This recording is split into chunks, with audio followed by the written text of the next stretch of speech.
Hey, it's Hunt. You found Hunt on Saints. We're talking black and gold football. Do us a favor.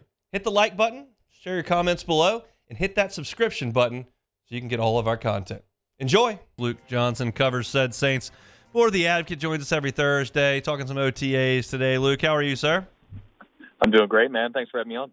Yes, sir. Was looking at some of the things y'all are writing over there for the paper, and one of the stories was written about Trevor Penning and kind of his development as y'all walk through these OTAs. And I'm curious for you, how much of this is mental for him? How much of this is physical? How much of this is confidence? I truly think it's a mix of everything. And I really think it started with a physical problem, and it's not anything related to his physical gifts. Like, he is clearly a very talented football player, a very talented human being. Like, you just don't find guys who are his size who can move like he does. It doesn't happen very often. For a guy to stand out in an NFL locker room as being like a giant human being, like, it's really saying something about how big he is. The problem has been his technique. So,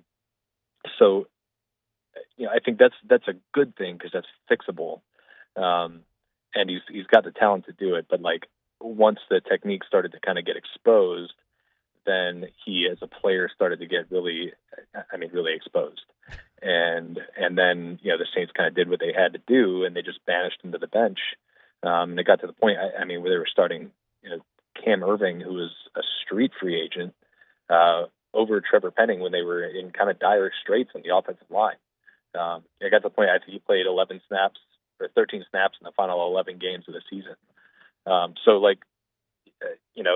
The technique problems led to confidence problems, which led to deeper confidence problems because they didn't trust him to get on the field. And, it's kind of set the stage for like a really important offseason for him.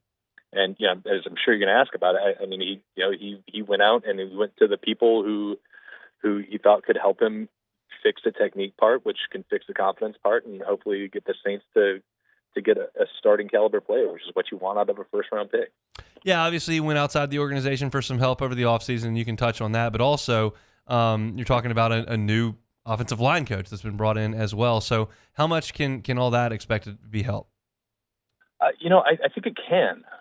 Look, we've said this about Trevor Penning before, but his very first, he didn't have an off season before he was drafted, right? It's all draft prep. It's all learning how to run a 40 fast and to test well and meet with teams. Like, you're not trained to be a football player. And then he has the 2 injuries in his rookie season. He doesn't have an off season going into his second season. He doesn't really get on the field until training camp. And then they're like, "Hey, you're our starter." So this is a really crucial off season for him because he had a chance to actually work on the deficiencies. He trained with Duke Manyweather, who's, anybody who's on like NFL Twitter knows who that is. He's like an offensive line guru. He's very respected. All the top NFL offensive linemen go to him every offseason. He trained up in Minnesota at another respectable like training institution. And then you talk about the offensive line coaches the Saints brought in. John Benton and Rick Dennison are 2 highly regarded offensive line coaches with decades of NFL experience. And you're putting them in a scheme that theoretically plays to his advantage. It's a scheme that requires his offensive linemen to be on the move and to go out and get to blocks. And I think that can be helpful for him. I think a switch to right tackle can be helpful for him. You talk about it as a clean slate. And I think there's some truth to that, some legitimacy to that. So all this stuff is like lining up to be good, but now it's like totally on Trevor Penning to prove that he belongs. That's the part that remains to be seen, and that's the part that we're just frankly not going to get an answer on until training camp, which makes this like a bit of a dicey proposition for the Saints. For sure, what y'all are seeing right now is not full pads, it's not full go, but there's there are meaningful guys out there. We're seeing some reports. What can you tell us about what you've seen from the Saints offense in these OTAs as they've kind of gone through some live action? Yeah, I just think that you can see like what the bones of this offense are going to be. And I think that's like, look, this time of year is what it is. Everybody gets excited this time of year. Anytime there's change, there's optimism that goes along with it. But I really do think that the Saints offense has a chance to be good this year as long as their offensive line isn't just a complete disaster. You can see some of the ideas are kind of starting to take shape. You can see Derek Carr looks really comfortable in this offense. You can see them taking advantage of players' speed and just doing different things, different drills in their individual work. You're just like, oh, okay, like you can see that where that would translate to the field. They're giving the Saints defense fits with their motions, which is like something that everybody has just like been pleading for the last couple of years, is to just kind of follow this trend that has kind of taken over the NFL, where you're changing the picture up on the defense before the snap. So, like, I just think there's a lot of reasons to feel good about where it's going to end up. As with any like new scheme, I think there's probably going to be some growing pains early in the year. But I do think that by the time season's over, we're going to be talking favorably about what the Saints offense was able to do. Olave, Shaheed, what's it look like after that? I think it's still TBD. I think Cedric Wilson's done some nice things. He's out of all the free agents they signed this offseason, I think he's the only one that signed a longer than a 1-year deal. But I don't know if he's going to be like eat up a large share of that target percentage. I think it's going to be more. We haven't seen Alvin Kamara yet, but I'm expecting him to be a big part of the passing game. I think Taysom Hill is going to be a huge part of this offense as a receiver and a runner. I'm still not sold on A.T. Perry yet. We haven't seen like a ton of him doing like making eye-popping kind of catches or running routes or anything like that in this offense yet. But there's still a lot of time for that, and I think he had a really nice close to his rookie season.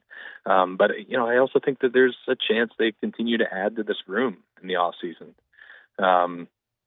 There's still some guys out there who I think could help. I'm frankly like surprised Hunter Renfrow is not in the Saints uniform yet. I think it's in my eyes, it's not necessarily complete yet. And I really want to see what Alvin looks like when he gets here. I'm assuming he'll be here next week.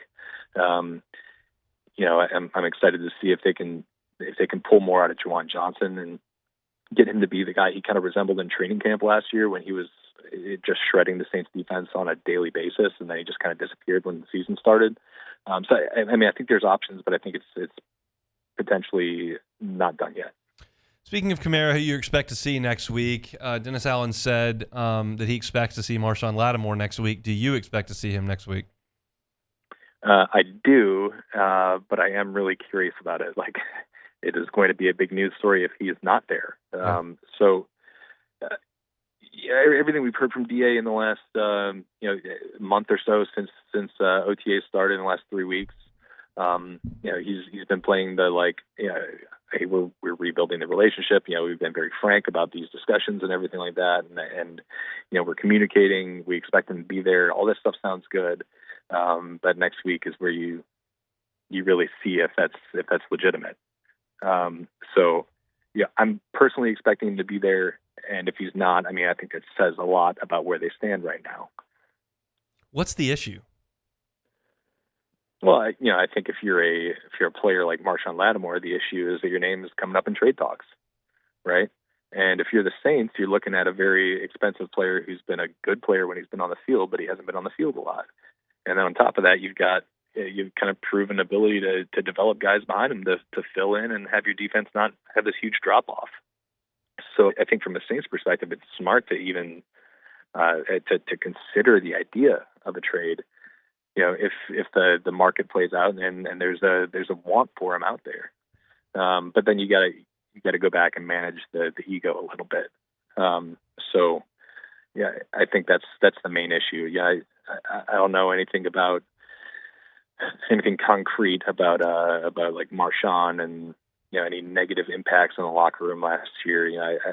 I don't know if that's legitimate or not.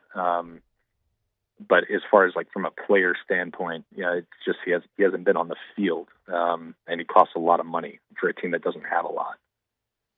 No question about that. The last question that I thought was interesting that Dennis Allen answered earlier this week was about the expectations outside the building, and he kind of bristled and said, "No, we don't care about any of that except what's in our building," and that is the correct answer. But do you sense that could ratchet up pretty quickly here if the Saints don't get off to a good start against a really, really difficult schedule? Yeah, absolutely. I mean, let's just be clear about this. Like, this is a make or break year for Dennis Allen, and Mickey Loomis can talk all he wants about Chuck Noll and Tom Landry and all these other Hall of Fame coaches and their slow starts, but like that's not how the league works anymore. And you can't be out here having multiple seasons where you're not making the playoffs with an aging, expensive roster. Like it's just like they can't just like run this out forever. So yeah, if they get off to a slow start, like the heat's going to turn up, and Dennis. I mean, he's gotten prickly about this stuff in the past. Yeah, you can say it doesn't bother him as much as he wants, but like, I don't know if I necessarily believe that. I mean, he's gotten a lot of heat in the past, and I think it's gotten to him a little bit. He's felt the pressure. So like, it really is imperative on them for a lot of reasons to not just go into a big hole at the beginning of the season against a tough slate in the first like 5-6 weeks. I completely forgot about that Chuck Noll press conference until you just brought it up. That was very special. But I completely agree with you there. I think that was an error in judgment on Mickey Loomis's part. It's like there's no reading of the room going on before that. So that's I completely forgot about that. Luke, we appreciate it. We'll talk next week after a mandatory minicamp. Thanks, man.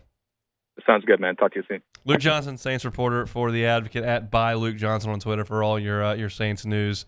Man, I forgot about that. We got a good coach. Look at all these guys. They could have gotten fired. They're in the Hall of Fame. I don't know if DA's ticketed directly for Canton at this current juncture, but I guess we'll just have to wait and see. Time will tell that story. Hey, it's on. Thanks for watching Hunt on Saints. Before you leave, help us out a little bit. Hit that like button, leave your comments in the section below, and hit that subscribe button so you get all our content right here from Hunt on Saints. We'll see you next time.